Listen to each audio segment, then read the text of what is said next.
Hi hello నమస్తే welcome back our channel Bhavani happy family. అందరూ ఎలా ఉన్నారండి? అందరూ బాగుండాలి, అందులో నేను ఉండాలి. ఆ భగవంతుడు అందరికీ ఆయుర ఆరోగ్యాలు ఇవ్వాలని మనస్ఫూర్తిగా కోరుకుంటున్నాను. ఏంటండో ఈ దొండకాయలు వేసుకొచ్చేసి ఏంటి ఈ అమ్మాయి చూపిస్తుందని చూస్తున్నారా?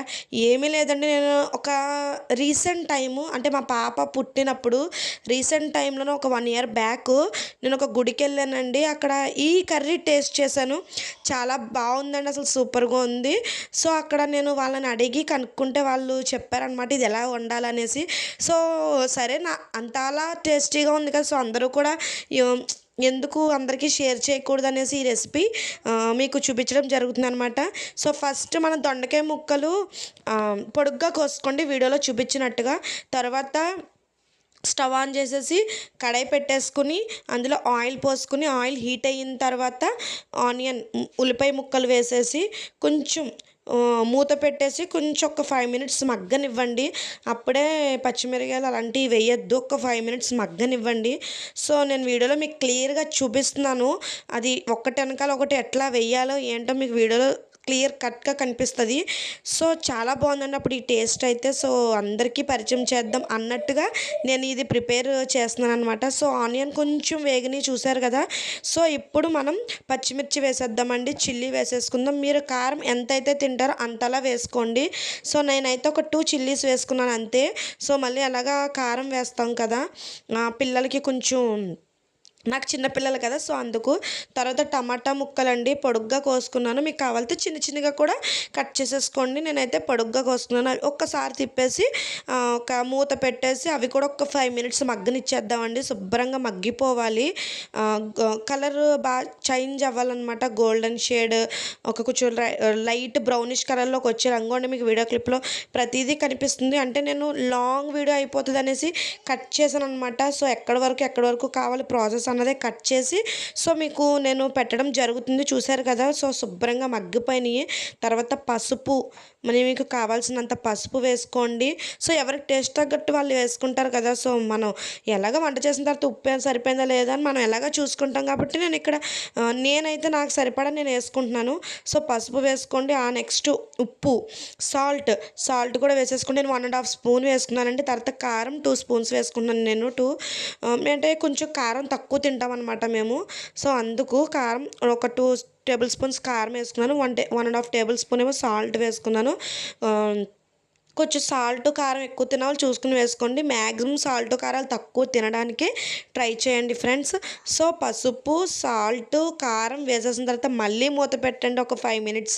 సో చూసారు కదా వీడియోలో చూపిస్తున్నట్టుగా చక్కగా మగ్గిపోయింది. ఈ మగ్గిపోయిన తర్వాతే మీరు దొండకాయ ముక్కలు సో పొడుగ్గా కోసుకున్నాం కదండి, ఆ దొండకాయ ముక్కలు కూడా అన్ని వీటిలో వేసేసుకుని ఒక్కసారి అన్ని ఆ దొండకాయ ముక్కలకి కారం ఉప్పు ఇవన్నీ పట్టిలా శుభ్రంగా గరిటతో కింద నుంచి పైకి బాగా కలిపేసుకుని సో మళ్ళీ మూత పెట్టేయండి. సో ఈ అమ్మాయి ఏంటి అస్తమానం మూత పెట్టేయమంటుంది అన్నారా? కొంచెం డీటెయిల్గా చెప్తున్నాను, అంటే వీడియోలో మీకు ఎట్లానా కనిపిస్తుంది. సో ఇట్లా వాయిస్ ఓవర్ ఇచ్చినప్పుడు కూడా డీటెయిల్గా చెప్తే మీకు నేను డీటెయిల్గా చెప్పినట్టు అవుతుంది కదా. సో అందుకు ఇంత డీటెయిల్గా చెప్తున్నాను అనమాట. సో బాగా మెదిపేసుకోండి. అంగో నేను వీడియోలో మీకు వీడియోలో నేను ఎట్లా చేస్తున్నానో చూశారు కదా. సో కింద నుంచి పైగా అట్లా అయిపోవాలి. మూత పెట్టేసుకోండి ఒక 5 minutes. దొండకాయ వేగడానికి కొంచెం టైం పడుద్ది ఫ్రెండ్స్.